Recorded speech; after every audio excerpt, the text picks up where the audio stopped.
wrong, I don't want to be right. What would Socrates say to that? It tickles my fancy. Okay. Okay. Goosies. I don't care. Oof. You got Marcos. That's not. No, that's not. Wait. Yeah. That's true. You do got me. Get over here, Marcus. Let me look at Hey.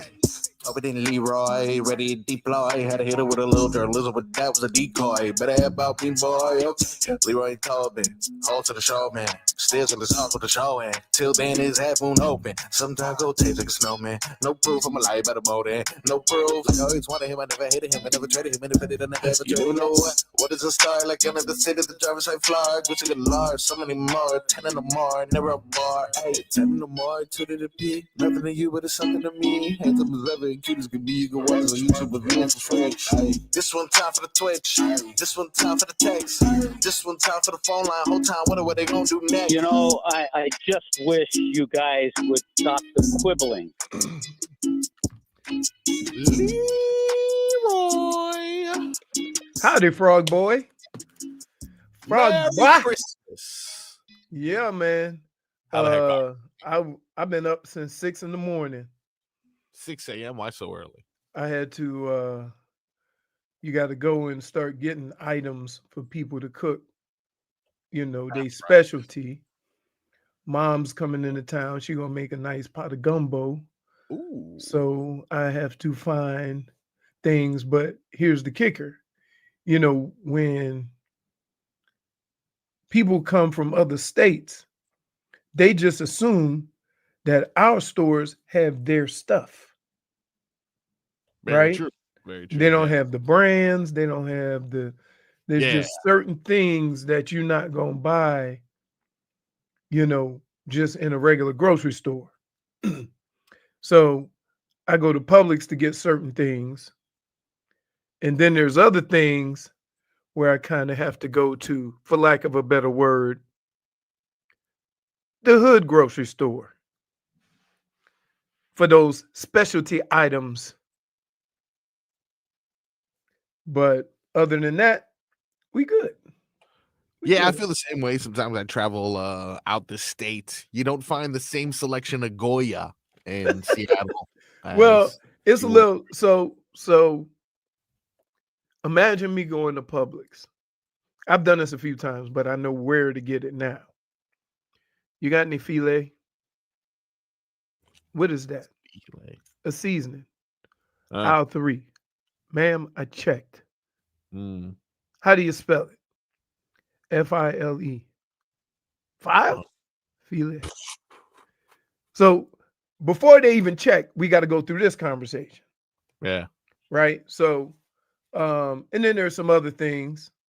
I Everybody had no idea what that was. I just had to look it up right now. yeah, it's for gumbo. Gumbo. Yeah. So and it's funny because all these Floridians act like they can make gumbo, but that's one of the main ingredients. You see what I'm saying? Yeah, for sure. So It seems like it. I mean, Yeah. you got Zatarans on it, and it says gumbo.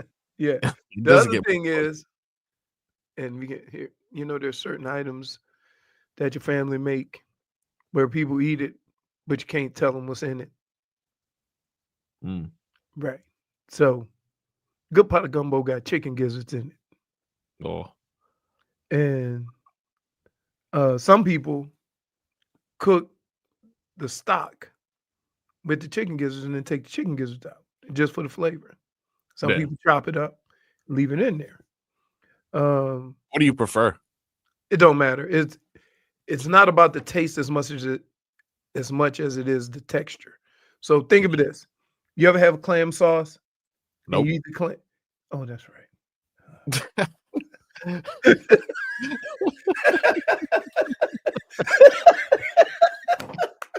So to everybody listening, Yep. you ever have like clam sauce? You know, you have linguine with clam sauce or whatever, and you bite the clam, the texture of that. Well, that's the same thing as a chicken gizzard in gumbo. It's just Wow. like so. But yeah, so just looking for all these items, You ever try to find blue crabs in South Florida in December? Nope. Yeah, that's another thing. I'm assuming it's hard. I'm assuming it's And so here's how you go. You go look for them, and I'm all over the place. I find them. Yeah. I can get 6 good blue crabs for about $10. It's still a little high, but that's what it is. You're talking about $10 total? Yeah. Really? You get 6 blue crab for $10. No, not cooked. Okay. Yeah, no, these are just. But still, though, like that's honestly, Right. I feel like that's less than a chicken wing. No.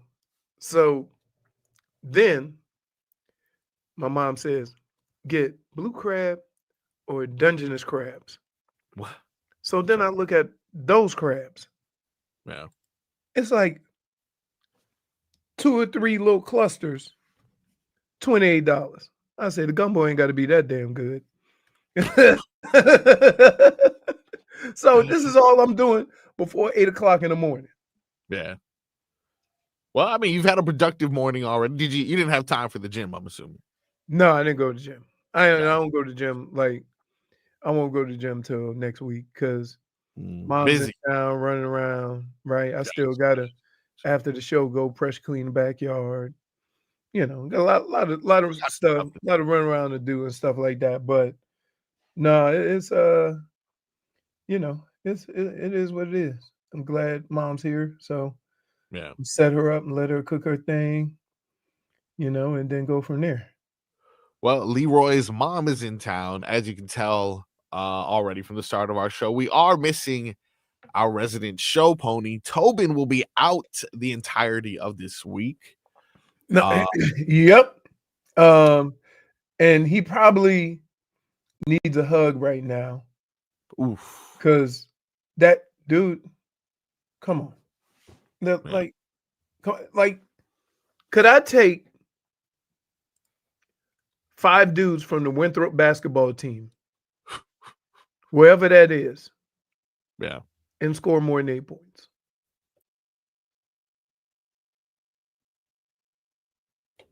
It was embarrassing. It was embarrassing. I think. How do you go from scoring almost 70 in the first half and barely get over 100? Yeah, it was. I think Tobin put it best. It kind of felt like rock bottom. It really kind of felt like rock bottom.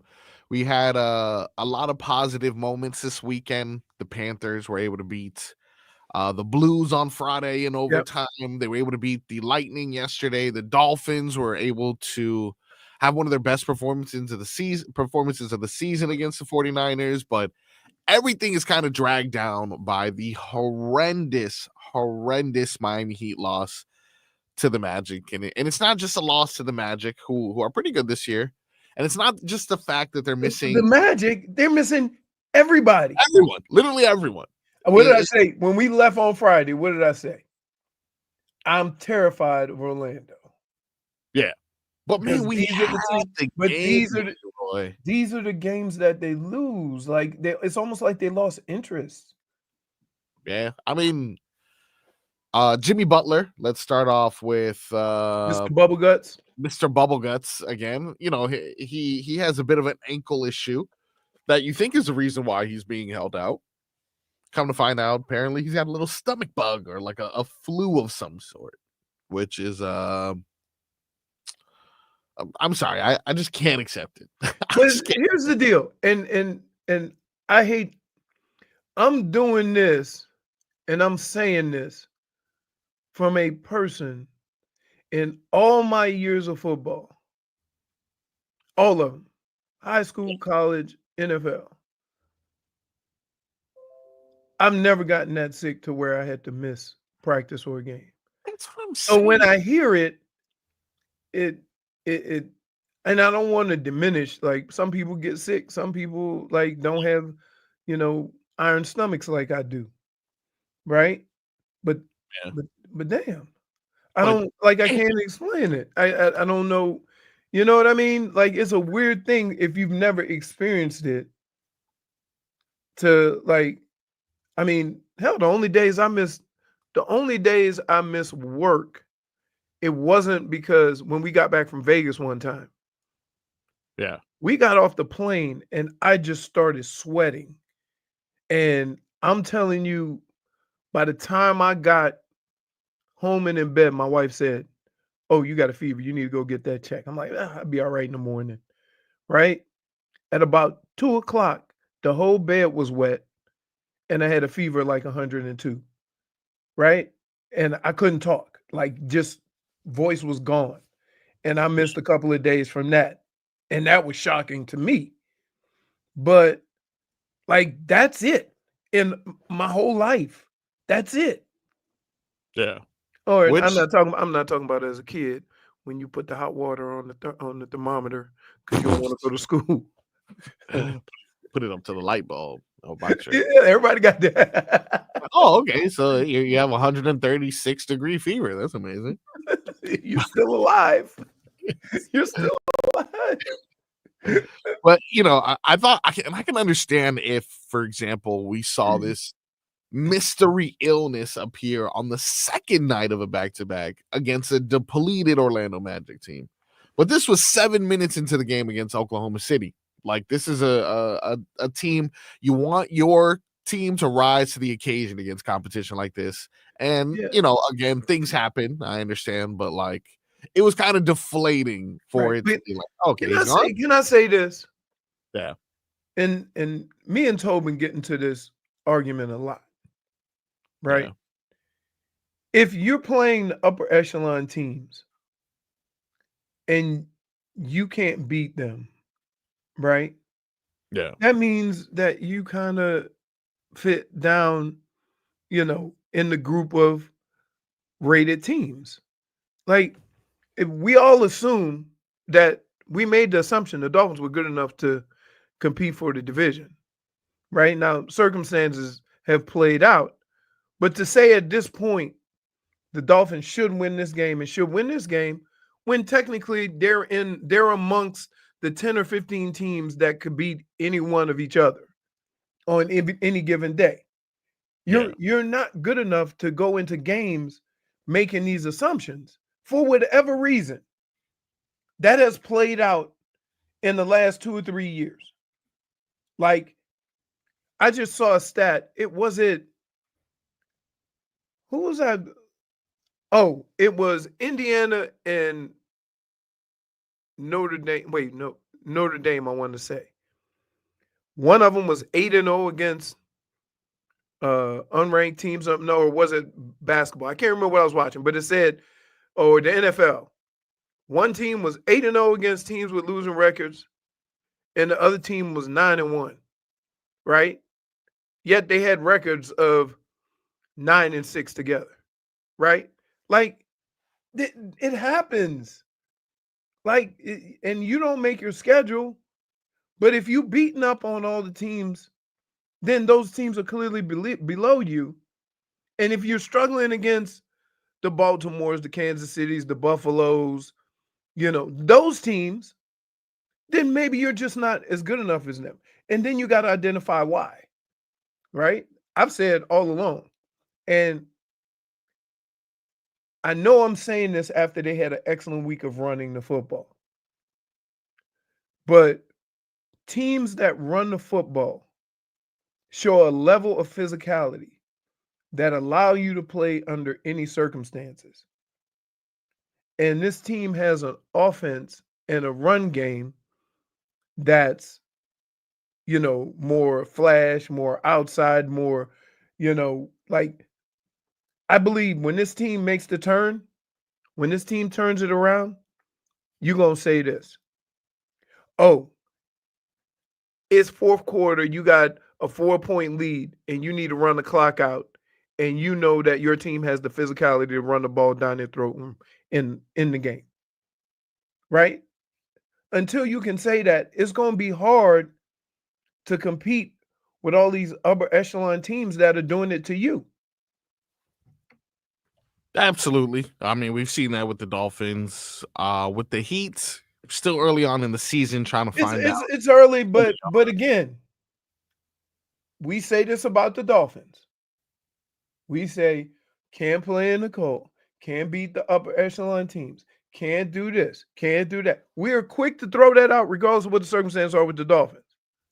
Yet, when I tell Tobin, you've been at 500 for the last 3 years. Like, that's what your record's been. Yeah. So, and yeah, you made a run a couple years ago, and you made a run the year before that, right? But you can't keep thinking that that's going to happen when you're right around 500 all the time. So Yeah. I don't know what they're going to do. And every time Jimmy doesn't play and they go out and win a game, maybe this team is thinking, oh, maybe we could do something, right? And I have no idea. But when you see the team playing well without your star, and then you have these 8-point quarters and you go, oh, maybe it would have been different if Jimmy was there, right? So everybody's in a tough spot, right? It would have been different. 37 in the fourth quarter. It's Right. ridiculous. Right. You know how hard it is to get outscored 30 in an NBA game in a quarter? The final quarter, too. Right. Like, a slow start, you see that sometimes. Mm-hmm. To get blown out like that. Listen, worst case scenario, you're going to score 20. Yeah, for sure. Worst case scenario, which would be a terrible quarter in today's NBA. Yeah, even that would have helped. When I bet you I can count on one hand, not using all the fingers, the amount of times the Heat have scored single digits in a quarter. I mean, it's actually very hard to do that. It's harder to do that. To not get fouled, to not go to the free throw line, to not be aggressive, to nothing. I've known teams. Jimmy's gotten 8 free throw attempts in a quarter. The Magic actually tie a franchise record with their 25-point comeback. They were down by 22 in the fourth, and still managed to somehow win by 7. Right. So, we got a lot to discuss on the show today. Like I mentioned, the Panthers picked up 2 victories this weekend. We'll talk a little bit about them. The Marlins making more questionable moves. Still, are we to the point where we can question what they do? It really is it just gets stranger and stranger, though. I don't understand the game plan. It's not getting more clear. We'll discuss when we come back the Miami Dolphins, who were able to pull out a victory against the 49ers. We'll hear from the quarterback himself, who led the way, Mike McDaniel, and a record-setting tight end, Jonnu Smith. You got that and much more when we come back to the Tobin Leroy Show. Got you.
Welcome back to the Tobin and Leroy show. Tobin out for the week. Leroy, Frog Boy, JFig holding things down. Talk about the Dolphins today. The Miami Dolphins able to pull off a victory yesterday against the San Francisco 49ers. Leroy, were you able to catch the game? I did. I was. What are your initial thoughts? Obviously we won, but what are your initial thoughts on the performance? They moved the ball extremely well. Defense played lights out. Defense had an amazing game. Jason Sanders, solid outing. Right. That I just think above. It gets to the point. Yeah. Where, like, and here's where it gets tricky for me to say this. Mm-hmm. When you make a 50-something yard field goal, yep, right, you wasn't really threatening to ever score a touchdown. So I want to temper what I'm about to say, understanding that all of those field goals weren't scoring opportunities. Yeah. But there were a couple of times where you got in there pretty good. And one of the times, I'm not sure if you saw this was early on in the game. A floated ball over slightly. I think the defender may have gently grazed it and probably affected. He did. Here's what happens when those balls are. When the ball's tipped, your hands move because you're trying to. Yes. And sometimes they'll tip it and it'll fall right where it was going to fall anyway. Yeah. And that's why it looks awkward because you see it tipped. A lot of times if you just leave your hands there, it'll fall down there anyway. Yeah, for sure. I mean, I won't like a lot of people are mad for. No, they say a lot of people think it was dropped, and I'm like, no, tip ball is a different animal. You're basically getting lucky if you catch it. But I can understand that. I think there was another drop that he had that was he had a couple of drops. He had a couple of un-Tyreek like drops. Yeah, he finished the game with 3 receptions, 29 yards, and 1 touchdown. But I think it's something about what he said after the game that kind of brought a little bit of attention to him. He said that on the deep ball, it was tipped by the defensive back. And on the other one, it's just, again, missing those valuable reps with the quarterback, Hill said. One thing that I learned from Coach Reed whenever I was in Kansas City, I was blessed to play under such a great head coach, is you can't just show up on Sunday. You got to be able to prepare yourself Wednesday, Thursday, Friday, and even Saturday.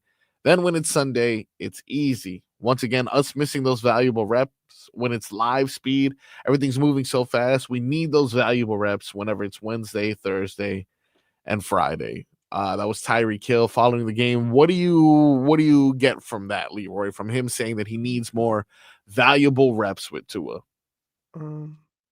Get him. Okay. Is anyone holding you back from these reps, sir? Here, let's put this in life. Say little tadpole comes home, high school, and he has a bad grade on the test. And you say, what happened? Well, I need to put some more time in studying. Right? You were like, what? What?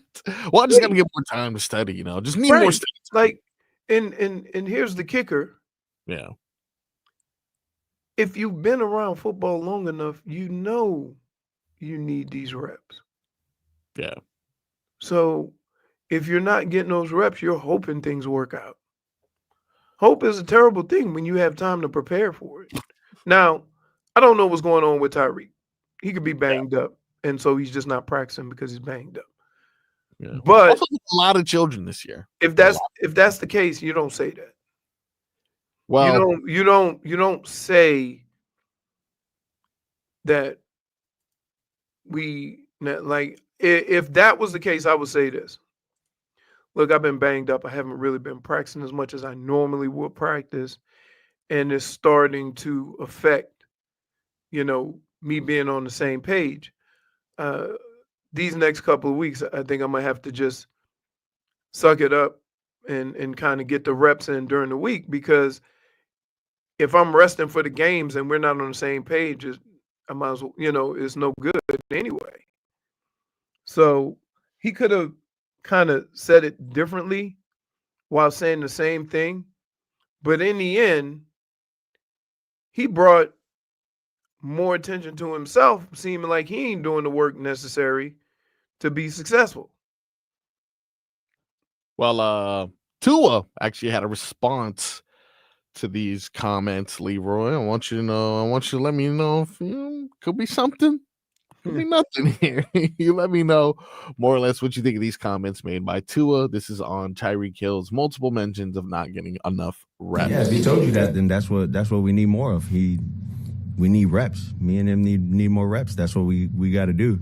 That's the secret sauce to me being able to connect with all these guys. You guys see Jonnu here, like that's the secret sauce. If we if we miss a throw, if we're off on a throw in the team practice or in a routes on air rep, like we'll get together in whatever time we have, whether it's after or during while the defense is on, and we'll get those reps made up. Telling him what I see, and then him also telling me how he feels with running it. So that has a lot to do with reps for sure. Would I read into that? He said, I'm here from 9 to 5, brother. Do what you need to do. So is Jonnu, apparently. Well, I mean, he did break a Dolphins record. And that's with crickets to start the season. Yeah, for sure. There was times where we were wondering if this Jonnu Smith thing was going to work out. And yesterday on the same drive, he was able to break the record for Miami Dolphins tight ends, and that's in receptions and receiving yards.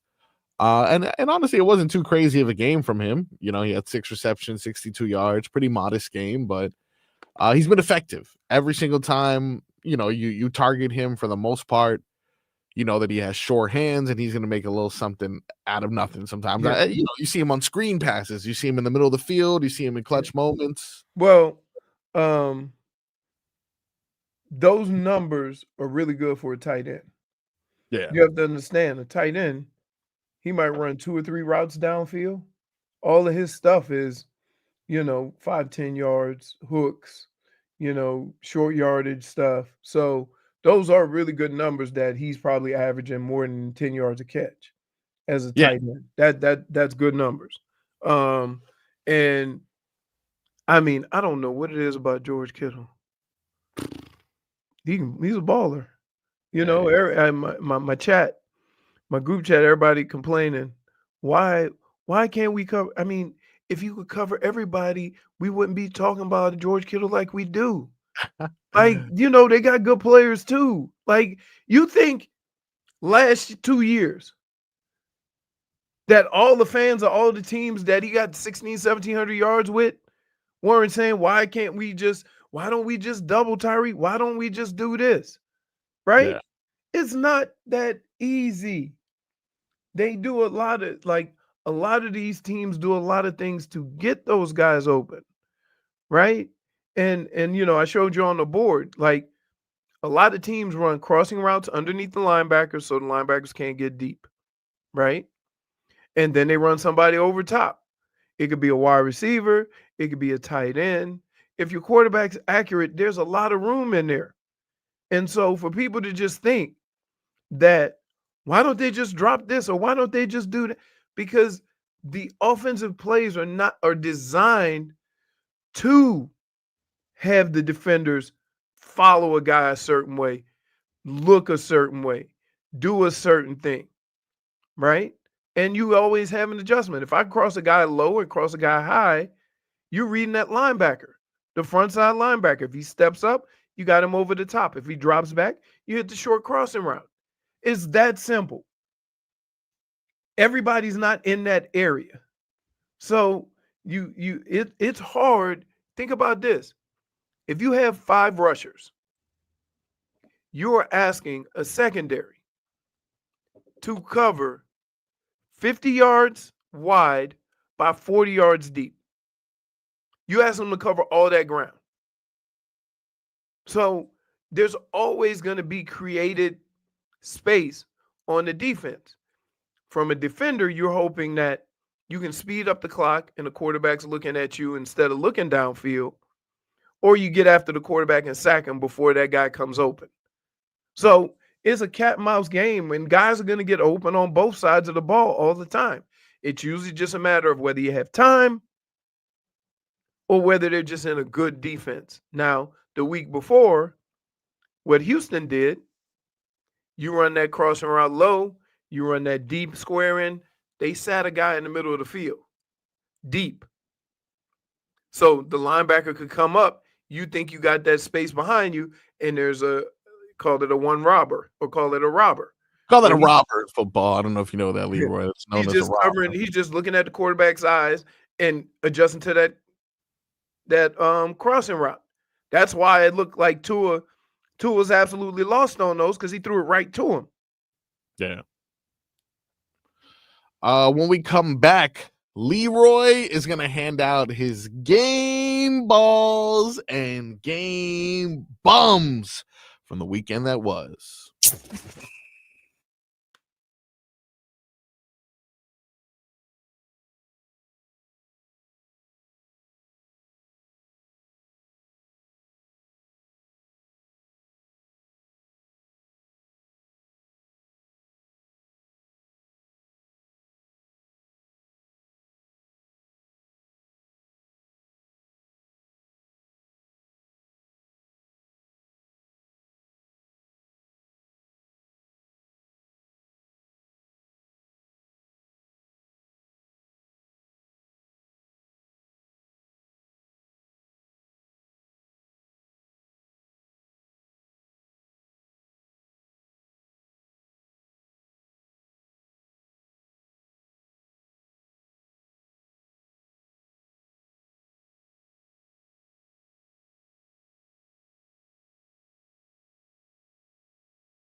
This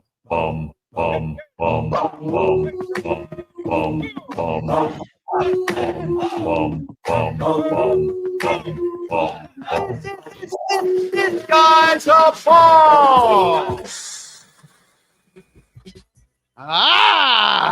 First of all, let me say, Yes. Tobin, put your thumbs down and go do family stuff. Oh, why? Is He's on Twitter. Of course. Because they replaced Liam Eichenberg. Yes. And with Isaiah Wynn, but didn't Isaiah Wynn come back from injury? Yes. Okay. But he's been healthy enough to play for a couple weeks. But For a couple of weeks, right? Well, we have McDaniel here on the rotation he had between Eichenberg and Wynn. Maybe he has better explanation as to what. I'll have to see the tape first, but I thought overall it was really good to get Isaiah in. You know, the way he's worked to get on the field. Every teammate has watched and witnessed it, and you just kind of careful to not overload someone. So we went into the game planning for Isaiah and Liam to go every 2 series, which I thought had an effective result. The defense line we're going against majors in line changes that are subbing left and right all over the place. So I thought, we'd render better results in the run and pass game. And I think, both of their executions were partially revealed 0 sacks. He had some good rushing numbers and controlled the line of scrimmage the way we wanted to, and I thought they both did a good job. And we'll see how it kind of grades out play by play tomorrow. Is that Christmas Eve yet? No. Who knows? Tuesday. Got it. Yeah. So on the day before Christmas. Thank you for that, Mike. Yeah, he has to finish it off with that, right? Of course. So, my game ball, is gonna go to Eichenberg. I mean, oh yeah. Look, good call. Not even rushing, but they had him running wide receiver routes. Yeah, he was catching the ball. Like, look, he looked really good out there. And I was really impressed with him. You could also probably give a game ball to Sanders, who is better from 50 than he is from 20. That's still we still have to figure that one out. Very strange. We're gonna leave this year with him setting franchise records for most 50. And JFig wanting to clip him if he could fly. Right. Still feeling like I hate this guy. Right. Somehow. Also some really good games. That Washington game was phenomenal. Oh yeah, it was. Was that quarterback, Jaden Daniels? But we always have to have a game bum. Yes, indeed. And who is lucky enough to don that title? I'm gonna give it to Tyreek. Ooh, because and here, I'm not giving it to him for his play. Okay. I'm giving it to him for his explanation afterwards. Yeah, it makes sense. What about his, no other person who stands in front of the mic after that game says we. Nobody. Yeah. Like, all he had to do was say, I had a terrible game. I dropped the ball. I don't normally drop those. I put some work in or whatever. We got to fix this. My teammates bailed me out. Thank you. Right. When you start off by saying we, you're trying to take some of the attention away from you. We got to get some more reps. In the film don't lie. Yeah. You see what I mean? So it's not about the numbers, right? Everybody have a bad day. Everybody have a bad day at work. It is no yeah. Hell, I've had bad days. It's more along the lines of the conversation, right? Or what his explanation after the game. He shouldn't have been mentioning nobody else. Yeah. If he would mention me, he'd say, I got to get with Tua. I got to fix this. Right? Not we. Not we. Because you saying we, but Tua's practicing every day. Yeah. You're saying we, but Tua's throwing the ball to receivers or whatever. It's me. And I think, if anything, that carries better in the locker room than we. Right? There's a saying in sports. If we lose, it's me. If we win, it's me. I mean, if we win, it's we, and if we lose, it's me. Yeah. So that's kind of how, when I heard it, I was like, whoa, a couple of balls hit you. We was on the same page. Me didn't catch it. Right? Yeah, for sure. And so I'm giving him the game ball, not because of the game. Yeah. I'm not gonna say. Remember, this is a week leading up to his tweet of like, I think it's time for me to go coach or something like that. Right. People still trying to figure out what he meant, even with an explanation. Right. Again. Yeah. It's about the comments after the game, not about the play. Right. Because you could have fixed that and changed everybody's narrative and attitude by just saying, I got to play better. I got that's not acceptable. Right. But when you went now you throwing Tua under the bus too. Yeah, which Tua very, very adamantly crawled from underneath that bus and let him know, hey, I'm here. Jonnu Smith is here. As you can see, franchise record holder. But Tyreek. I thought it was very interesting word choice indeed. We'll see what develops continuously with Tyreek Hill. Have you had a chance to look at the playoff picture yet? You know what? This is what I do whenever I've been in the playoff. I've never been. Let's see. No, every time I've been in the playoff, I made the playoffs. So, but here's what I do. Yeah. You can't get so worried about what a game means that you don't go out and play the game. Go win the game, and then we'll figure it out afterwards. And I think that's the attitude that this team needs to take.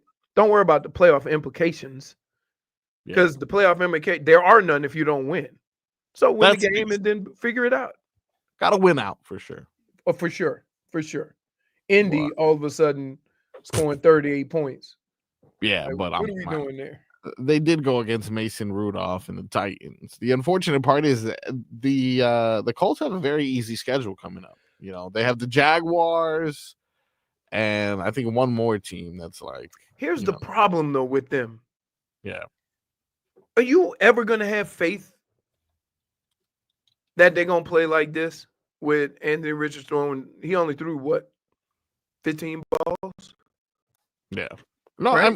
okay, but look, this is who they have: the Colts and the Giants. Oh my goodness! Anthony Richardson doesn't have to play well in order for them to still beat those two teams. Yeah, but we said that earlier in the year, and he still got benched. For sure. You see what I'm saying? These are teams that are actively, at this point, it would be in Jacksonville and New York's best interests to, Right. You ready? You ready? Yeah. 7 for 11. They're not even trying to throw the ball with him. And he ran for 70 yards. I mean, Jonathan Taylor ran for 218. Yeah, so I mean, a game that you're running for 288 yards, I guess you don't have to throw necessarily. Right. But still, I mean, at what point on the other side of the ball are you going to say, you want to make big fella throw it? I think it's probably going to be playoff time. And by then, the Colts, if you look at these middling teams, even if Miami makes, you get it. You know what? And I would what I would make this sound like? all the teams complain about they could have been in the playoff Yeah. in college. Because Yeah. when you see the teams that got in and what happened this past weekend, Yeah. right? So, Yep. No, look, everyone's going to be what could have been. What could have been, on the bubble, maybe if we had a chance. Except for the Hurricanes. So we could have been if we had a chance, Leroy. I'm telling you, if we had an opportunity. but here's the deal. Yeah. If you wasn't stopping nobody, Yeah. what would any game you played look like? You see what I'm saying? No need to Because guess what? We'll never know, Leroy. Guess what? Yeah. SMU, Tennessee, Oof. they all had the same. Like the SMU was very similar to the Hurricanes, but they had a better defense. Yeah. Clemson. And they got dumb trucked. Yeah. Not good. Not good at all. But they did throw 2 pick sixes, which was amazing. I've never seen that happen.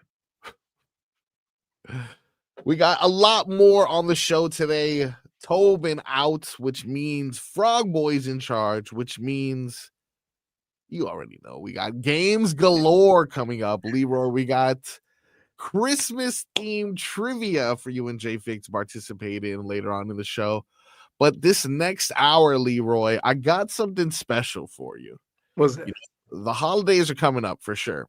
And the identity of the Miami Dolphins this year has been in question in regards to their toughness.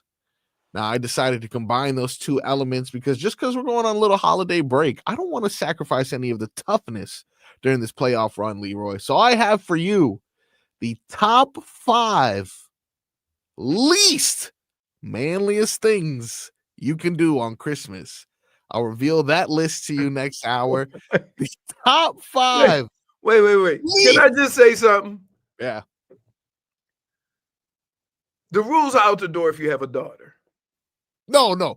See, now that to me is not. If you have a daughter and you're making her happy, that's very manly, actually. Okay. So there's other things. All right. There are other things. There's some things, dude. There's some things that I had to do. Of course, no. But you know what? At the end of the day, you did. So what? I saw Wicked 3 times. So what? You seen it already 3 times. It's a 3-hour movie, Leroy. I'm kidding. So what if I know all the songs to Frozen?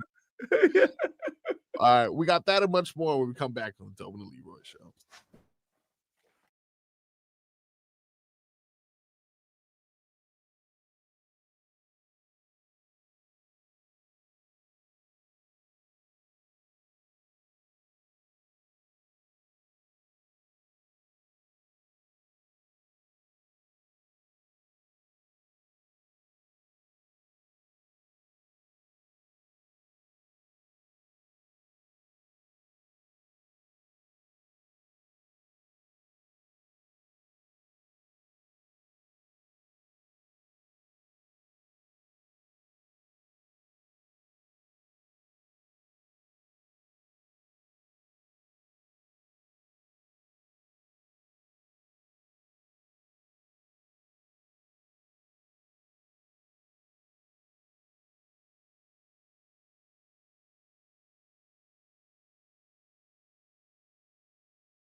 It's time for our Tua.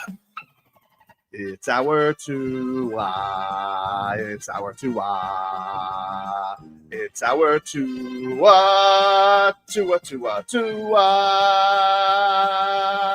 Tagovailoa. Not Tua Tagovailoa. A for effort. Dolphins quarterback. Tua. It's our Tua. It's our Tua. Tua. Tua, Tua, Tua. Tua, Tua, Tua. Chris Sims can go to hell. Tua Tagovailoa. Dolphins quarterback. I love Christmas. Our Tua with Tobin and Leroy. Check the history of Our Tua of the program, ladies and gentlemen. Tobin and Leroy show here. Tobin out for the week. Frog Boy holding things down. Got Leroy here with me. Got JFig with us in the back. We'll be hearing from her shortly. Couple segments away from our Christmas trivia. In the meantime, you can't.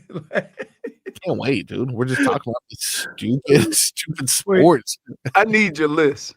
I like destroying lists. All right, cool. Then you know what?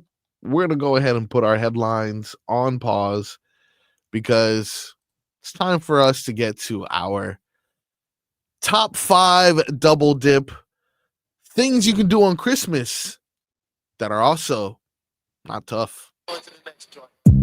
Excuse me? You double dipped the chip. Double dipped? What are you talking about? You dipped the chip, you took a bite, and you dipped again. All right, again. That was amazing. Yeah. Did anybody ever think that was a big deal before then? What?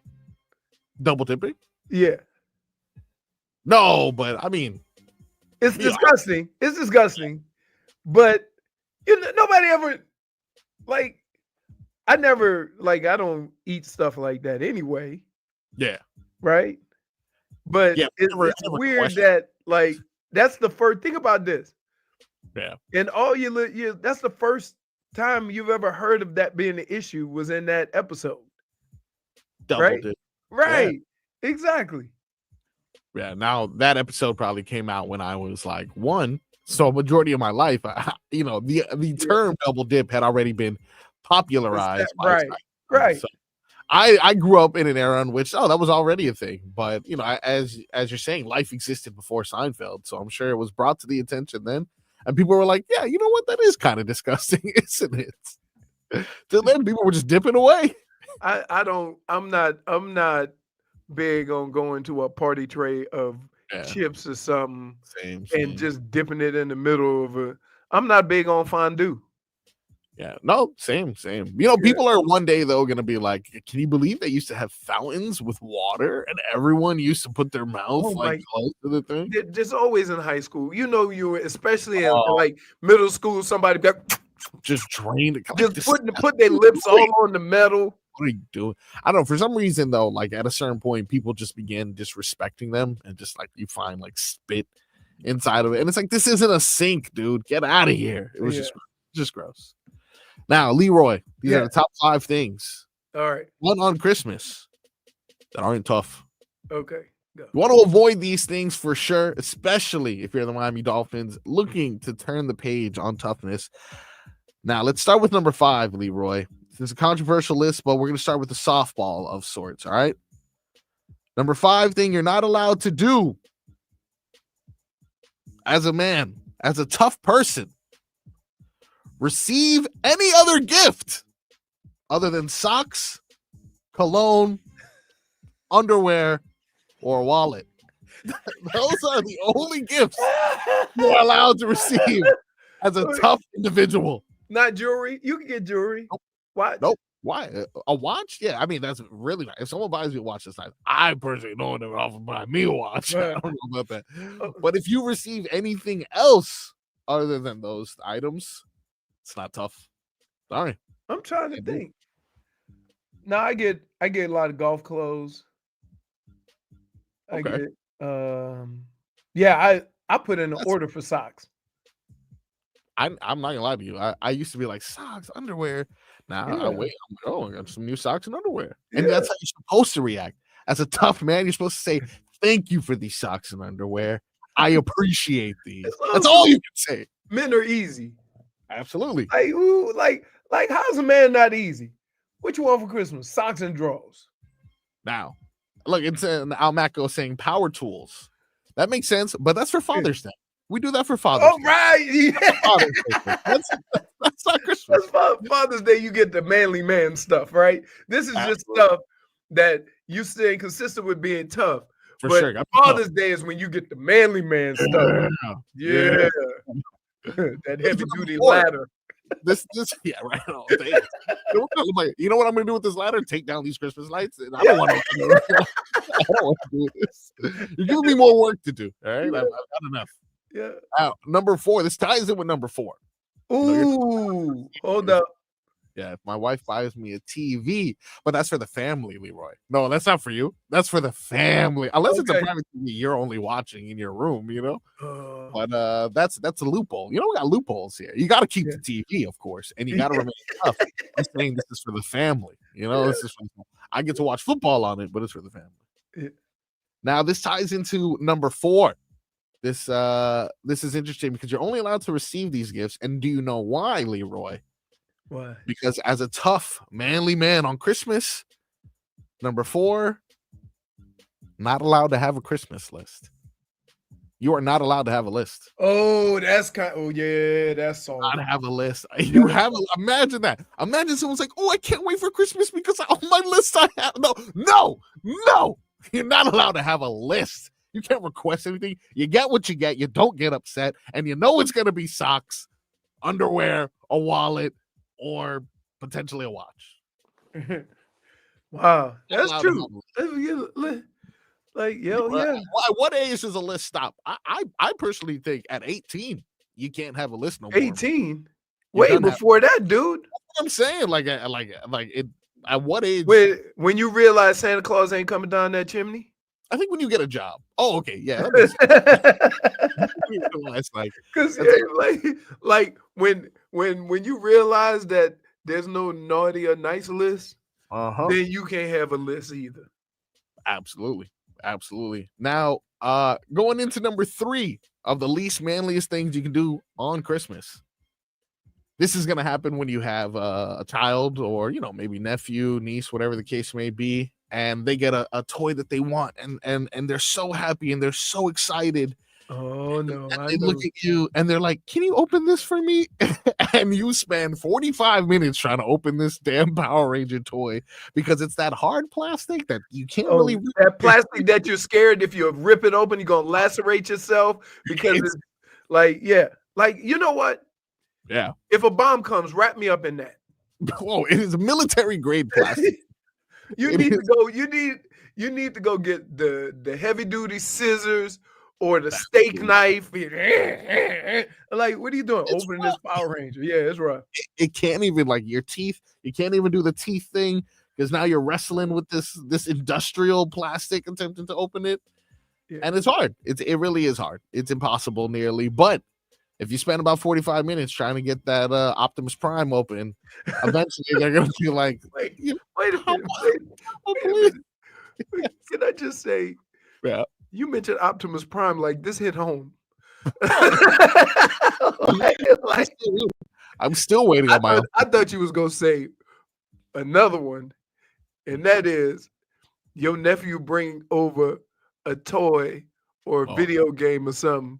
And then you start playing it, and you have them watching it. You cannot enjoy other kids' gifts. It's just what are you doing? What are you? This is a holiday isn't for you, sir. The holiday is not for you. Mm-hmm. So far, Leroy, any discrepancies with the list? No.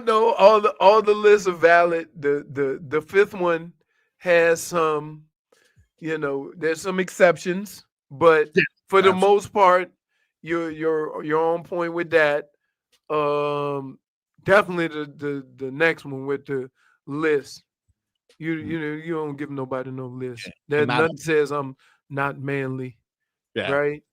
And yeah, we're good. We're good. So far, so good. Now, So number far, so good. two. Number two, I could be a bit biased, of course, working for this station, but I think, Leroy, you'd agree with this. Whether you're doing it at home and whether you're doing it at a family member's home, at least one of the televisions, I have to have sports on. If I watch zero sports on Christmas, what are we doing here? Right. Especially if Christmas fall on NFL Day, which it is this year. Yep. I got basketball. You know, they always have the basketball. Right, the basketball. And you got the bowl games. Come on. Right. You got so many various options of sports. Now, does that apply to Thanksgiving? I mean, yeah, sports is a part of Thanksgiving. Yeah, when me and my wife started dating, we went over to her family's house. He put all the TVs in the garage so we would just talk. Yeah, and you know what? To this day, it's traumatized you, has it not? Hey, I have not been back. I tell you what, the little questionable activity, if you ask me. Hey, it's questionable activity. Yeah, let's talk over football. Yeah, exactly. And then from time to time, we can go, oh, yeah, yeah. You got a proper party. Yeah. If you might be cooking or eating, and you hear oh in the other room, you got to run to see what happened. That's a holiday. That's a holiday. Come on, gotta stay manly, tough. Yeah, so a TV, yes. If you manly, a TV must be on sports. Some sports. Absolutely. Now, number one, Leroy. This one may hurt some people. This one may resonate with the audience that may be listening from other parts that are a bit colder than South Florida. Leroy, maybe you've experienced this in your years in Michigan or potentially in Cleveland. But it's Christmas morning. It's cold. You're looking for a little bit of comfort. As a manly man that we all want to be, as the Calais Campbells of the world, we know that there's one thing we cannot do. The number one thing, least manliest, that you can do on Christmas morning, drink hot cocoa. You better have a coffee. You better have a coffee. You have some coffee, or you have some whiskey, and the kids don't know. When you cannot warm up with a cold cup with a hot cup of cocoa and some marshmallows floating in your mug. Oh, I don't care. I don't care if you got that mug for Father's Day. Now, that you know what? Yeah. You nothing says I'm 12.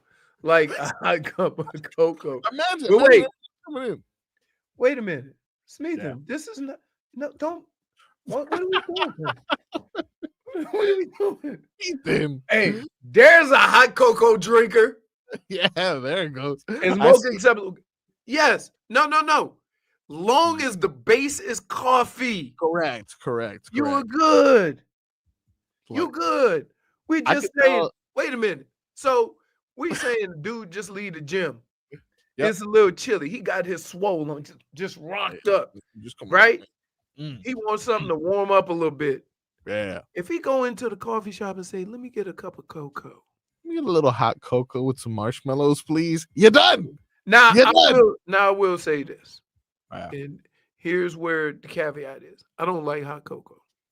Wow. Fair. Right? See? I don't. But you know why? Because it has to be made perfectly. And usually they just make it with the water, and it's not even good. So, no. But I will say this: yeah, if on Christmas morning, my daughter come in the room, with a hot cup of cocoa, you try. We gonna go sit and drink that hot cup of cocoa. Well, listen, come on now. Of course, right? That's what I'm saying.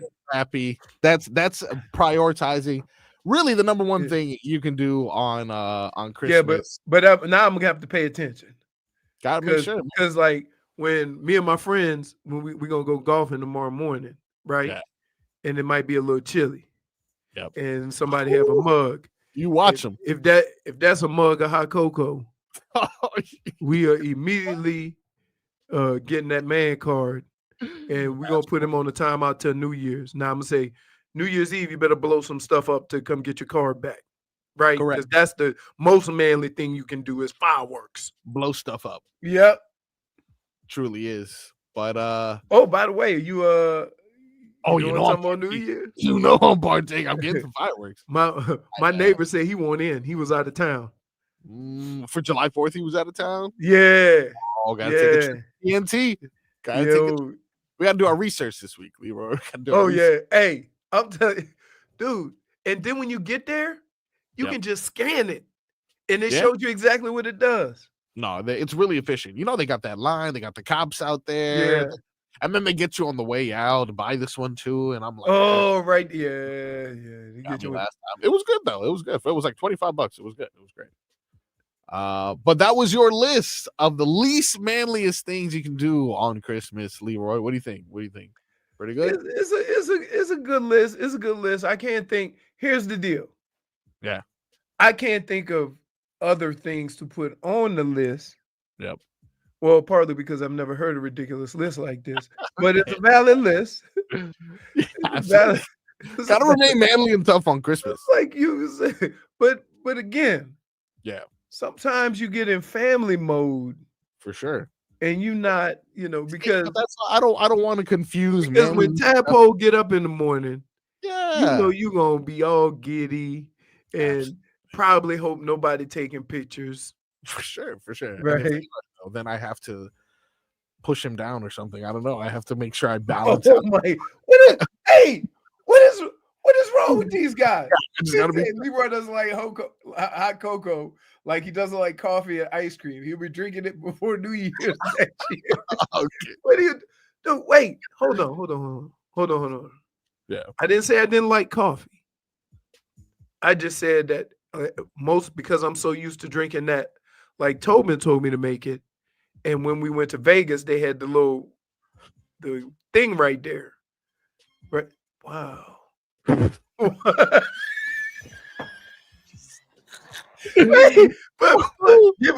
Smeathan, I hate you, but this is some of your best work right here. Okay. He said, Marcos dressed like a sugar cookie, talking about how to be manly. Point for I think it was Waddle Baby Waddle, or I think it was him earlier. Somebody said this fireworks. I told y'all why. I told a story. Yeah, it was trauma. It was trauma, right? It was trauma, and I got into it because Fonz wanted to get some stuff. Yeah, man. Let my boy heal. All right, let my boy heal. I think it was Waddle Baby Waddle earlier. He said, coming from the guy who eats gummy bears for lunch. And I was like, fair point. Fair point. You do eat the hell out of some candy. Yeah, for sure. Too. Which is not that manly, if I'm being honest. But what? Yeah, it's good. Yeah, is there a manly candy? No, but if you bite lollipops, that's manly. Really? You just chew them up. No, Telly Savalas didn't. You don't know who that is, right? Nope. Back when I was a kid, they had, how they have all these detective shows and cop shows. Yeah. There was one called Kojak. Telly Savalas, he was bald headed, and he used to always have a lollipop in his mouth. What's his name? Oh, Telly Savalas. Telly Savalas, yeah. Kojak. Which means, damn, I'm old. I'm about to find out what year this came out. Kojak release date. 1964. No, I watched it. I wasn't alive. Nah, you watched it. It's also the most disgusting. Black licorice is the manliest candy. Oh, yeah, because it is disgusting. Right. I don't know. That's rough. When we come back, we will discuss what the hell is going on with the Miami Heat. Is something wrong with Bam Adebayo, and should we be concerned? We got that and much more on the Tobin and Leroy Show.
Hang all the mistletoe.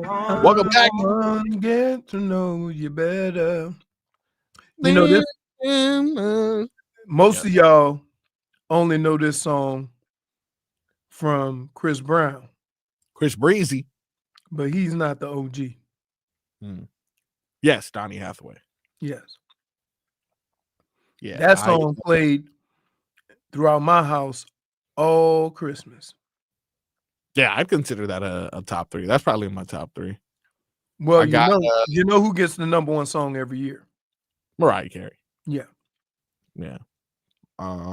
That's definitely in my top 3. I like This Christmas, the Mariah Carey song, and my last slot would either go to Last Christmas from Wham or just a classic rocking around the Christmas tree. I think Brenda Lee is her name. But Christmas music, man, it definitely is a vibe. I don't know any other there's some Halloween songs, but there's no really holiday that is so influential on a culture that they even have their own soundtrack. And it's been the same, just a lot of the same people remaking the same songs, but damn, it's good. That is crazy. That is the only time of year where you're going to hear the same songs sung by 100 people. So, yeah. Now, all I want for Christmas, unfortunately, is an explanation, Leroy. Got some text messages this week in the group chat during the Miami Heat game. Not debut, but it seems like the December debut of Superman for the Miami Heat, Kel'el Ware. Oh, my goodness. But first of all, he did an alley-oop. Yes. And he caught the ball almost above the square. Absolutely. And that guy's not good enough to play. In 14 minutes, Leroy, he went 4 for 4, including 7 rebounds, offensive, 2 offensive rebounds, 5 defensive rebounds, and 8 points and 2 block shots. So in 14 minutes, again, 8 points, 7 rebounds, 2 block shots, and a plus 26 plus minus, which was by far the highest plus minus for the Miami Heat that day.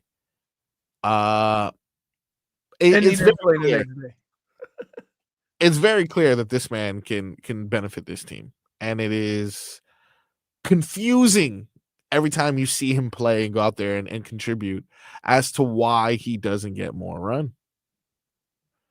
On the opposite side of that spectrum, someone who had a minus 35 plus minus, which is, abysmal, very, very much led the team in the poorest performance. Was that like the lava?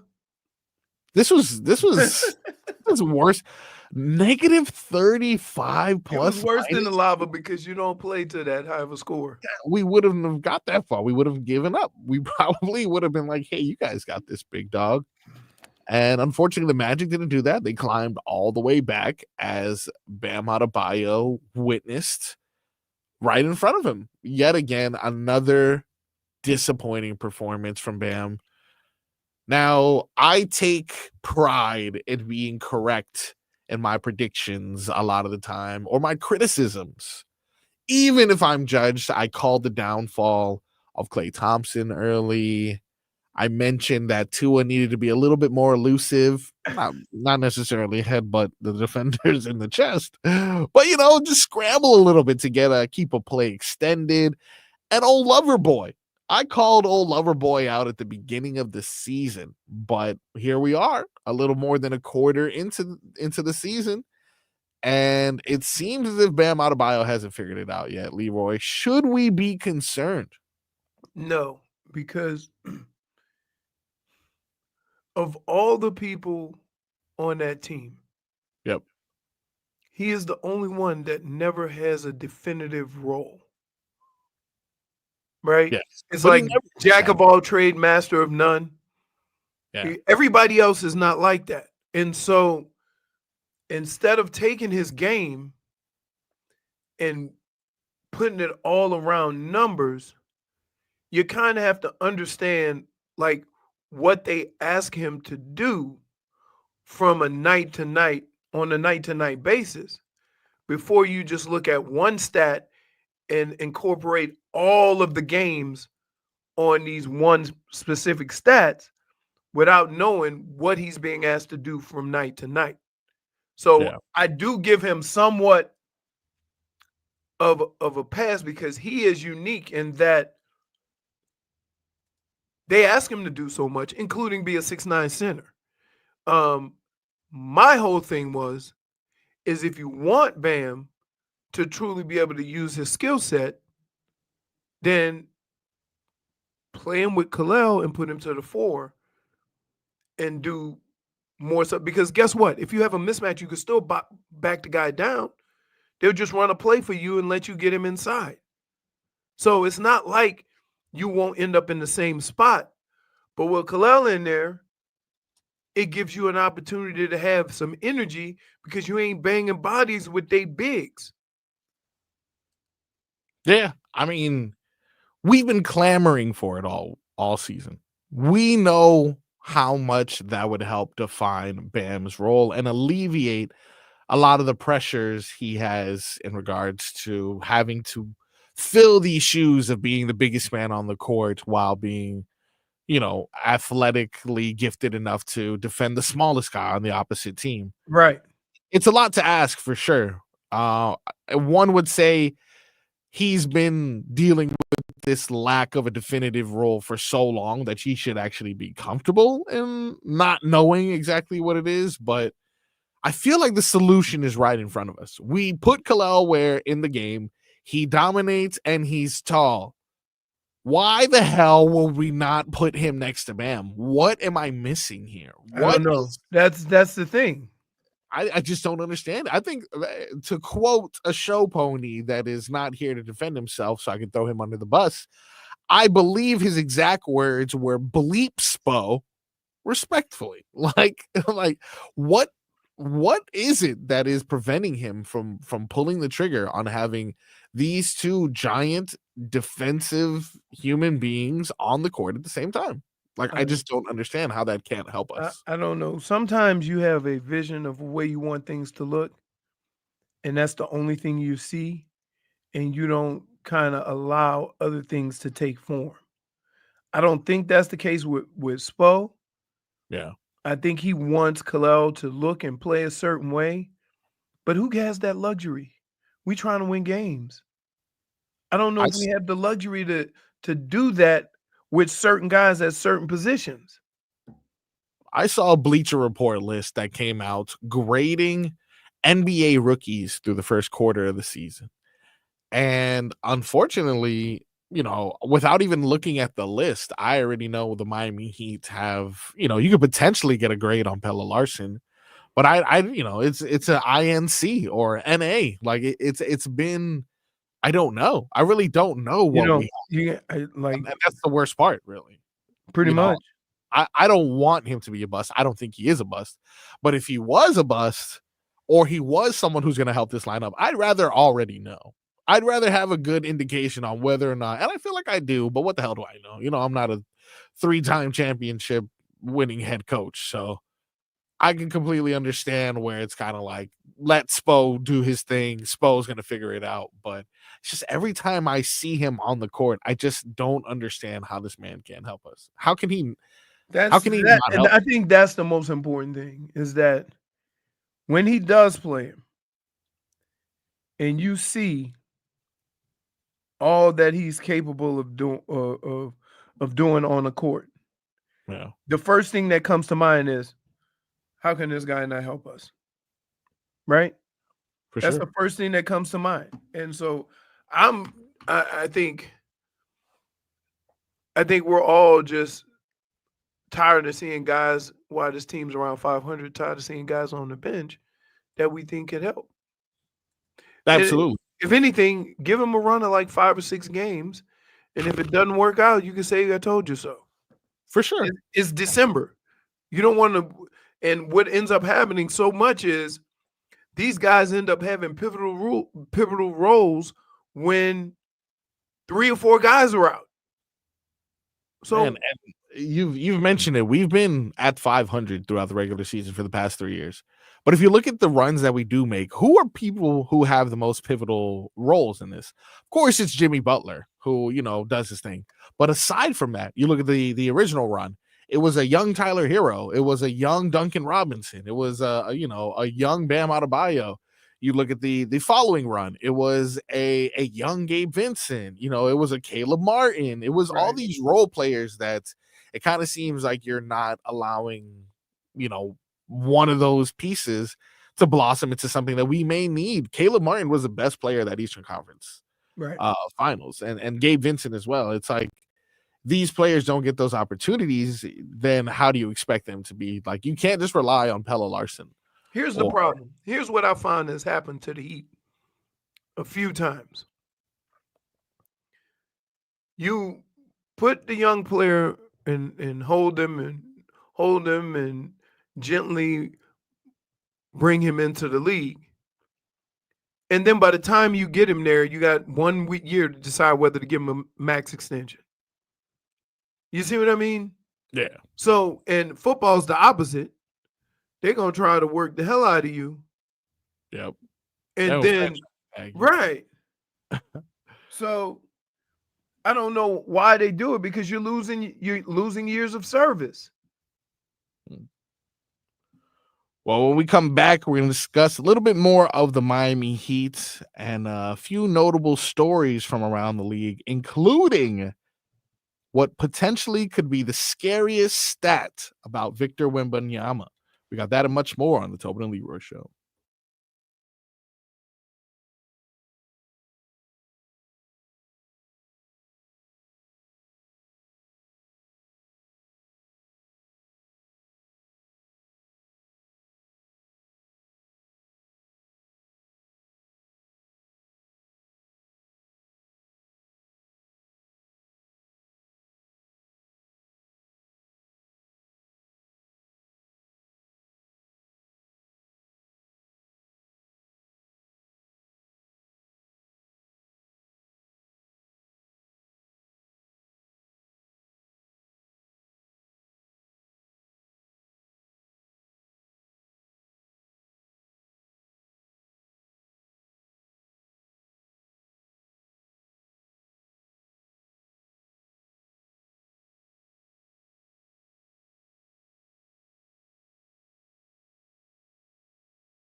Oh,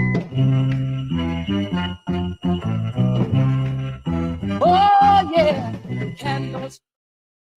Welcome back to the Tobin and Leroy show. We got a wonderful show lined up for you. We've discussed some Dolphins. We've discussed some Heat.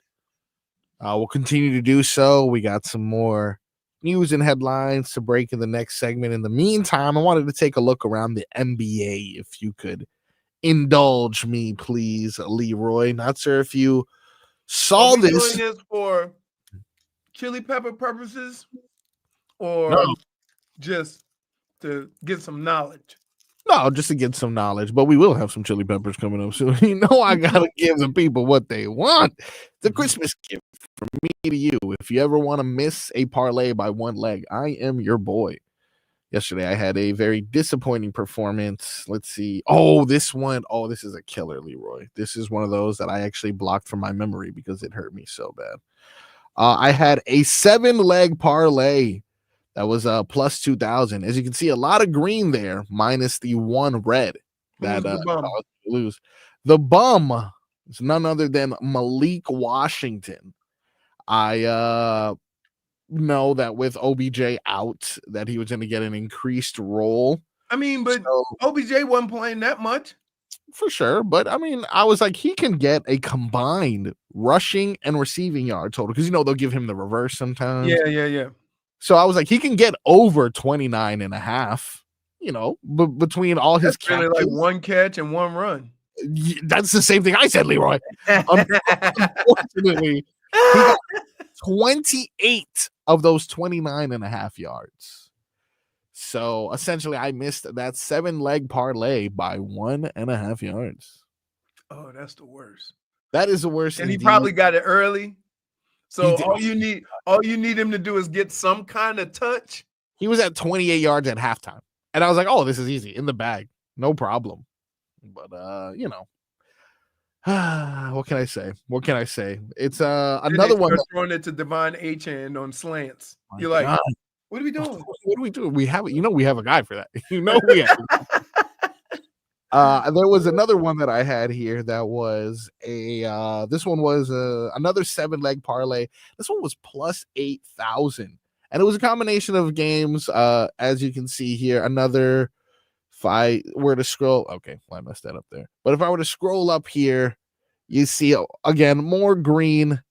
The only thing that messed me up that game was Mr. Kenneth Walker didn't get the amount of yards he was supposed to get in that Seattle game. But you know, here, I tell you and Tobes this all the time. Yeah. That's why that parlay paid 8,000. I'm so close though. I was so close. How many people you think play 17 parlays and win? That's why they can offer 8,000. Yeah, that's fair. But anyway, I'm not sure if you had a chance to see this weekend. There was an alarming but also pretty cool stat. Victor Wembanyama officially became faster to 203. He became a part of the 203-point club, and he got there faster than Steph Curry, James Harden, and Ray Allen. The fastest was Duncan, right? Yes, the fastest was Duncan Robinson. Right. Duncan was the fastest to 500 too, right? Yeah. Yes. Okay. Yes, he was. But now with this being said, do you think when it's all said and done, Victor Wembanyama will be in the top 5 in regards to 3-pointers drained all time? No. Okay. You think he's starting off fast, but as he gets older, will kind of move inside? As he gets older, his game is going to get closer and closer to the rim. Yeah. Well, I think, you know, what's interesting about him is not only did he, you know, put up an amazing record-breaking 3, he also had 10 blocks that game, bro. Now, I will say this. Yeah. He might be the second person to record a quadruple-double. Oh, yeah. You know who the first was? I think there's David Robinson, I believe, but there's another name that you had mentioned as well. I thought there was only one person do it. No, I think you had mentioned this before, and we found out that there were 2. So David Robinson had his February 17th, 1994. Oh, he did have one. Wow. Yeah, I think he may have had two. And Hakeem had his 4 years before that, March 29th, 1990. So he was the first.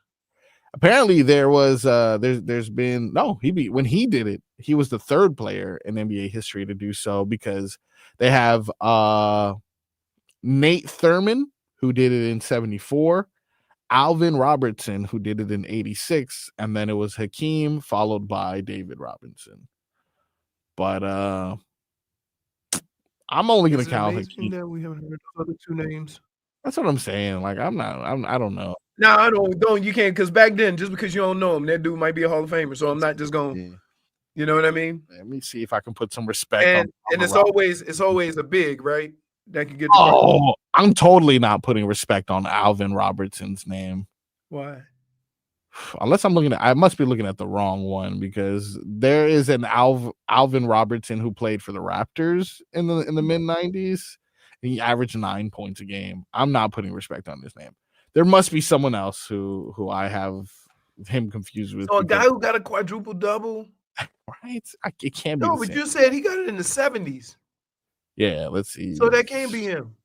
That's what I'm saying. It can't be. I wouldn't respect it personally. I wouldn't respect it. Although, It's just like, can I just say you can't average 9 points a game and expect me to respect your. Can I say this? Yeah. I played with two guys who got drafted in 78. What? Jeez. Yeah. Ew. Ozzie Newsome. Old. No, Yeah. Ozzie Newsome and Clay Matthews, the dad. Senior. Yeah. Wow. That's not crazy. We're going to take a quick break. When we come back, we're going to discuss the Panthers' undefeated weekend, as well as some news out of Inter Miami. We'll talk that and more on the Tobin and Leroy Show.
Merry Christmas.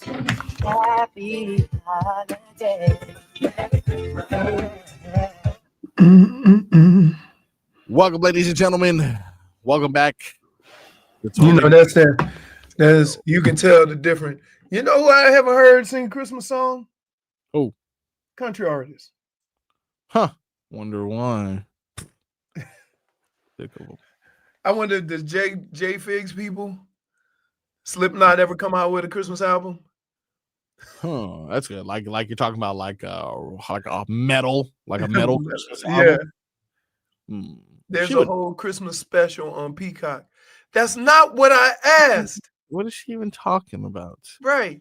There's a Christmas special, a country Christmas special. That's not, I saw that. That's Country. not what I'm asking. Yeah, that's not what we're asking. Did Teddy Swims release a Christmas album? Yeah. Like Mariah Carey released a Christmas album. Robin Thicke. No, I not mean, Robin. hey, What's that guy's name? Michael Bublé. Hey, Oh, actually, BMX. BMX. True. Teddy Swims, by the way, has a very Teddy Christmas album. There you go. See that? Came out in but it's 2021. Teddy Swims not considered country though. Yeah, that's true. What about Morgan Wallen? I guarantee that guy doesn't have any Christmas albums. He hates about how to spike your eggnog. Mm-hmm. How to avoid Christmas spirit, apparently. No, I don't see any Christmas music from Morgan Wallen. What a horrible person. There used to be Punk Goes Christmas. But that's not Goes Jennifer. I'm just asking. Yeah. Of these different, not a concert. Yeah. Not a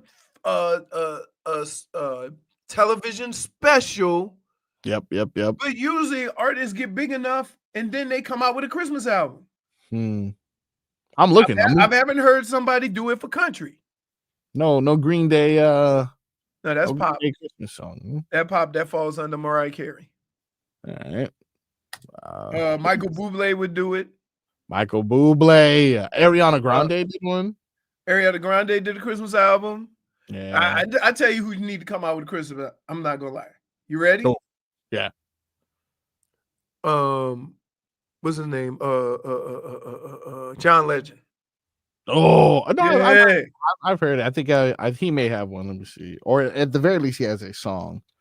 Yeah, but he has a hell of a voice. John Legend Christmas album. Yeah, A Legendary Christmas. That's what it's called. So there. Where's country's Legendary Christmas? Yeah. Carrie Underwood. Yeah. Carrie Underwood. Kelly Clarkson's not country. Yeah. What are you doing? That's pop. She has country. You look at this. I looked up Carrie Underwood Christmas album, and of course she doesn't have an album without a TV special associated with it. Right. There we go. It's like a TV special album kind of thing. I think it's cheating, personally. That's like when they record a concert and then put it on the record. Yeah. What about Slipknot? Slipknot. Lady was an Antebellum. Yeah. And Blake Shelton. Look, Blake she's pulling up, but do they have albums or songs? Let's see. Blake Shelton Christmas album. Blake Shelton has a Christmas album that came out in 2012. Okay. But you know what? I noticed a lot of them, they do it like around their 7th album. A lot of like, for example, Well, yeah, because if you only have 2 albums out, nobody give a damn about your Christmas music. Oh, I mean, Teddy Swims 2 years ago was like, what? But Teddy Swims, that's different though. Yeah, got a good voice. Swims different. What about Jelly Roll? Jelly Roll. Like Jelly Roll would come out with an Easter album. Did you see? They had a special. Teddy Swims was dressed like Santa Claus. Oh, I did see that. Actually, I'm like, what? Isn't it for an award show though, or something? It was no, it was Jingle Ball. Jingle Ball on TV. Yeah, I saw it was like all gray. He had the red suit on. Yeah, I'm like, everyone's getting in the spirit. Wow, yeah. JFig active in these chats. Yeah, like no, she like listen. You don't have to defend 22 messages. You don't have to defend Yeah. music. I'm just saying. These are right? fake people she's mentioning. What the Like hell is a Cody Brett Johnson, Brett Carly Eldridge. These are all fake names. She's just going through the list at Davie High School and just saying names at this point. It seems that way. What's a Carly Pierce? The only Carly we respect is iCarly. Let's get some headlines. Yeah, go ahead. Let's get some headlines. We mentioned why are we talking about albums? We mentioned the Miami Heat broke our hearts this weekend, dropping. They didn't break our hearts. Broke Tobin's heart for sure. Here's what it does. Listen, I'm not mad. Just I'm disappointed. That's that. You know when you get hit with that. Yeah, you just it is even worse, though. It's worse. It is. Like 8-point dude. Just to make the score look the same, they had to put a 0 in front of your 8. They're back in action today. The Nets are in town to take on the Miami Heat. The game is at 7:30. You can hear it right here on 560 at WQAM. Preheat begins with Alejandro Solana at 6:15 p.m.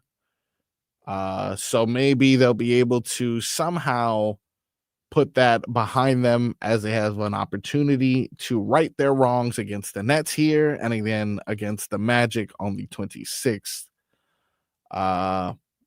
Until then, you're dead to me, Heat. Miami Dolphins, on the other hand, were able to secure a victory and remain alive in the playoff hunt. Their chances are very slim, but like Leroy mentioned, in order for anything to happen, it starts with number one, winning your games. Dolphins see, and I'm gonna throw this out there. Yeah. Not everybody talks about style points and this and that. And I always say, I don't care. Just win the game. I don't care how ugly or bad it looks.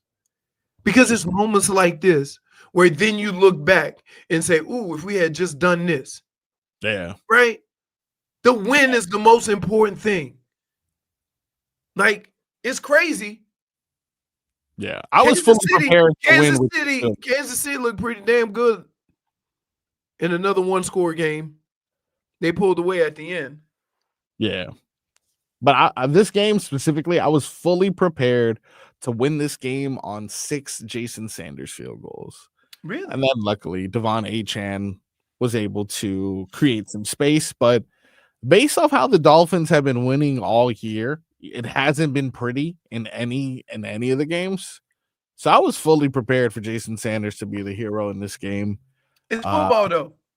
Yeah. It's football. That's the thing. That's the thing that you know, I try to explain is that all you can do is win the game in front of you.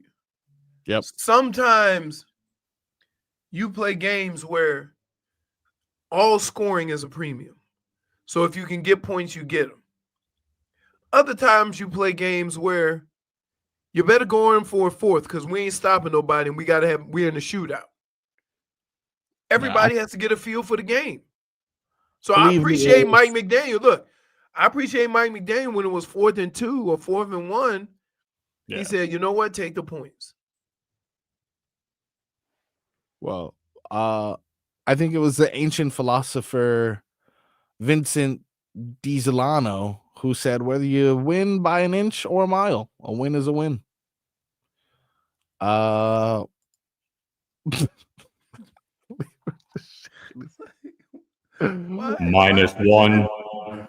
Yes, it was old Vincent DiZolano. Ancient philosopher. I got some news, Leroy, out of Miami, but it has some Cleveland Brown tie-ins. Not sure if you heard. Let's start with the bigger story out of the local soccer club. Key piece to success down here in Inter Miami, Leo Campana is on his way out in Inter Miami. They traded him for money. for money, apparently. Wow. For $2.5 million. I believe they moved him on over to New England. And they also opened up like an international roster spot and a bunch of stupid soccer maybe they things. get ready to sign somebody else. They kind of is leading towards we're probably going to get someone else, maybe a Neymar of some sort. Really? But you think Neymar's coming?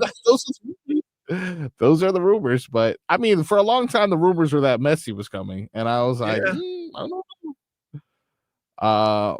Apparently, they're clearing up some space, getting some money available, so that big move could be on the way, or another big move of some sort. We're just not going to stay still. We're getting rid of the coach, or we've gotten rid of the coach. We got rid of one of the key players, and we're approaching 2026 where the stadium should be ready by then. So, things are only trending in the right direction for Inter Miami. But I want to know if you saw this, Leroy, the schedule release for Inter Miami, and they determine which games are going to be home, which games are going to be away. And the game scheduled to be in Ohio against Columbus has actually been moved, Leroy. Do you know where they'll be playing their game now? It'll be the first professional soccer game played in Cleveland Brown Stadium. In Cleveland Brown Stadium. Isn't that? That's going to be April 19th, 2025. It'll be in Huntington Bank Field in Cleveland. Like you mentioned, the first ever Major League Soccer. I might go. That's what I'm saying. Because think about this. Yeah. The suite that I go into. Yeah. Tomorrow is their last game. Then it becomes Huntington Huntington Bank Suite, I think. Oh. So I gotta go. I gotta go figure out. Wait. So the game that you're going to, are you going to be able to enjoy it? This weekend? Yeah. Because the contract doesn't runs out the end of the season. Okay. So you'll be able to enjoy it before it's or shut down. I was supposed to go early. Yeah. And go eat with some folks. Well, and what happened? That changed? No. The game changed is the direct flight. Oh, what? What you mean? Huh? So what does that mean? Like are you gonna get there just as the game starts? No, I'm going Saturday. The game's on Sunday. Okay, so then you do have time. But the direct flight doesn't get in until 10. If I wanted to get there at like 4 or 3, I would have had to do so I just told him, peace out, bro. I'll see y'all tomorrow. Cause I'm not doing that thing there. But I'm confused. Like, so your direct flight is arriving the day before the game on Saturday? Yes. So what am I missing that's going to prevent you from enjoying the food on Sunday? Or they also No. I was saying I was going to take some guys out to eat Saturday. Oh, okay. But I had to nix it because I get in too late. Yeah, if I wanted to get in earlier, I would have had to bounce around. Nah. So I'm like, nah. Yeah, for sure. Direct flight, 10 p.m. Sorry, guys. I'll see you tomorrow. Yep. Yeah. And thank God the game ain't at 8 o'clock. It's only at 4. Yeah, for sure. So you don't have to wait that long to eat the buffet. That's gonna be. Do you have? Yeah. Oh, we had a Robbie. What you mean? At the party. What? Like someone did it. So we standing around. First of all, they passing around hors d'oeuvres, right? Because I'm mad. Yeah. My neighbor's house. Oh, okay. Cool, good people. We do a lot of stuff together. He had his party. It was not only Christmas, his 50th birthday. So I bring him a nice little bottle. We're gonna go over there and hit that up. And it's supposed to start at 7:38. Right. I'm watching football. I've been watching football all day. My wife, got me an outfit. No, because dude, his party was themed. It was gold. Oh, okay. And I'm like, hey man, I don't want to be gold. You wear like a gold shirt with like white pants. Nobody wears white pants this time of year. He goes, wear winter white. What the hell is that? You can just see people just be making up. Right. So that's side. So we get there. They passing around the finger foods.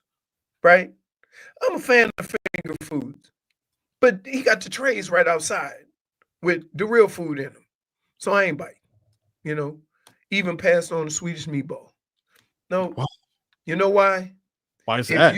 If you're not pulling that Swedish meatball from the molten lava that is cooked in the crock pot, it ain't gonna be no good. Y'all know what I'm talking about. Yeah. You put it in the bowl with the hot lava, and then you get your toothpick and eat it. I can't mess with you. Yes, sir. Yeah. So I ain't do that. So the food comes out. Okay. And they had people there, they taking the food out, and it was me and a couple standing right there. Yep. Right? So we all standing there looking at the food. Ain't nobody moving. Right? I said, oh no, y'all pulling a Robbie? I said, y'all don't want to eat the food till somebody break the seal. The wife said, I'll do it. The husband's like, no. I said, why can't she break the seal? Right? Soon as she took that plate and put it in her hand, line was out the door. Right. They're waiting for the seal. They're waiting for somebody to break the seal. That's polite. That's polite, though. See, I don't do that. Like, man, you're a seal breaker. You don't wait for the seal to be no, broken. I waited for her. You know what I mean? Like, you can't be the crazy neighbor that just come and eat all the food and go home. Although guilty. But then it got worse. So yesterday, I'm getting ready to go to the store, right? Got to get some stuff for tomorrow, whatever. I go into my garage and I hear something rustling by the garbage. Uh-oh. I'm like, in your garage? Outside, by where the garbage cans are. Yeah. I'm like, we got a damn trash can, a trash panda out here, right? So I grab a stick. And I do this. Like outside the garage. It's my neighbor. He's like, your wife said I could use your garbage cans because we got a lot of trash. I say, so then he started laughing because he knew it was yeah. So he started laughing. We laughing out there because I did like, like, come on, man. Hey, I didn't know how prepared I needed to be. Watch out, man. It could have went ugly. It could have got real ugly. Especially if I would have opened up the other garage door. Like, this could have turned into Tobin versus Possum. Yeah. This could have been bad. Swing first, ask questions later. What the hell are you doing in my garage? Leroy, we got some sports over these next couple days. So we do. We got bowls, we got basketball, and we got beers. So therefore, it's time for us to get some bets. Let's go ahead and come back with some chili peppers on the